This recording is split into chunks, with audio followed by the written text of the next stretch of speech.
कौन है बाबा खाटू श्याम? आइए जानते हैं आज के इस वीडियो में। राजस्थान का खाटू श्याम मंदिर भारत के प्रसिद्ध मंदिरों में से एक है। भारत के अन्य राज्यों से भी लोग यहां अपनी मनोकामनाएं लेकर आते हैं। खाटू श्याम मंदिर के अस्तित्व में आने के पीछे एक बहुत ही रोचक कथा है। कौन है बाबा खाटू श्याम? जानते हैं। खाटू श्याम असल में भीम के पोते और घटोत्कच के बेटे बरबड़िक हैं। इन्हीं की खाटू श्याम के रूप में पूजा की जाती है। बरबड़िक में बचपन से ही वीर और महान योद्धा के गुण थे और इन्होंने भगवान शिव को प्रसन्न कर उनसे 3 अभेद्य बाण प्राप्त किए थे। इसी कारण इन्हें 3 बाणधारी भी कहा जाता है। क्या है मान्यता? इस मंदिर की एक बहुत ही खास और अनोखी बात प्रचलित है। कहा जाता है कि जो भी इस मंदिर में जाता है, इससे बाबा श्याम का हर बार एक नया रूप देखने को मिलता है। कई लोगों को उनके आकार में भी बदलाव नजर आता है। बरबड़िक कैसे बने खाटू श्याम? जानते हैं। महाभारत के युद्ध के दौरान बरबड़िक ने अपनी माता अहिलावती के समक्ष इस युद्ध में जाने की इच्छा प्रकट की। जब मां ने इसकी अनुमति दे दी तो उन्होंने माता से पूछा, मैं युद्ध में किसका साथ दूं? इस प्रश्न पर माता ने विचार किया कि कौरवों के साथ तो विशाल सेना, स्वयं भीष्म पितामह, गुरु द्रोण, कृपाचार्य, अंगराज, कर्ण जैसे महारथी हैं।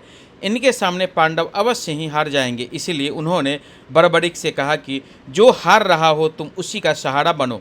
बरबड़िक ने माता को वचन दिया कि वह ऐसा ही करेंगे और वह युद्ध भूमि की ओर निकल पड़े। भगवान श्री कृष्ण युद्ध का अंत जानते थे, इसीलिए उन्होंने सोचा कि अगर कौरवों को हारता देखकर बरबड़िक कौरवों का साथ देने लगा तो पांडवों का हार निश्चित है। तब श्री कृष्ण ने ब्राह्मण का वेश धारण करके बरबड़िक से उसका शीश दान में मांग लिया। बरबड़िक सोच में पड़ गया कि कोई ब्राह्मण मेरा शीश क्यों मांगेगा। यह सोच उन्होंने ब्राह्मण से उनके असली रूप के दर्शन की इच्छा व्यक्त की। भगवान श्री कृष्ण ने उन्हें अपने विराट रूप में दर्शन दिए। इस पर उन्होंने अपनी तलवार निकालकर श्री कृष्ण के चरणों में अपना सिर अर्पण कर दिया।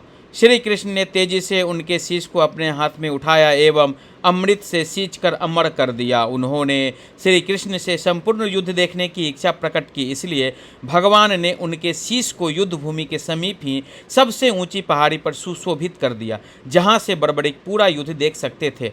खाटू श्याम कैसे बने हारे का सहारा?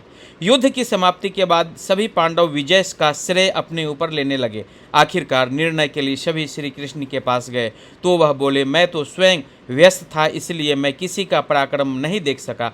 ऐसा करते हैं, सभी बरबड़िक के पास चलते हैं।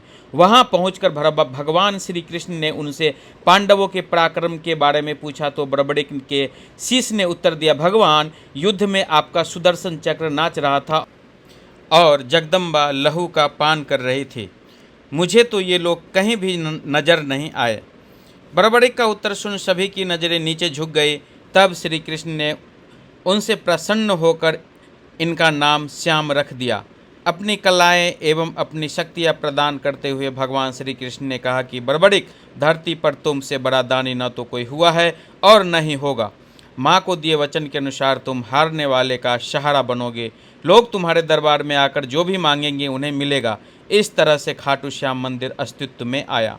तो दोस्तों, आपको ये जानकारी कैसी लगी नीचे कमेंट करके हमें ज़रूर बताइएगा। अगर आपको ये जानकारी पसंद आई हो तो अपने दोस्तों के साथ ज़रूर शेयर करें और ऐसे ही प्यारी अनमोल वचन, पौराणिक कथा, कहानियाँ इत्यादि सुनने के लिए हमारे इस YouTube चैनल को सब्सक्राइब जरूर करें। धन्यवाद। जय श्री श्याम।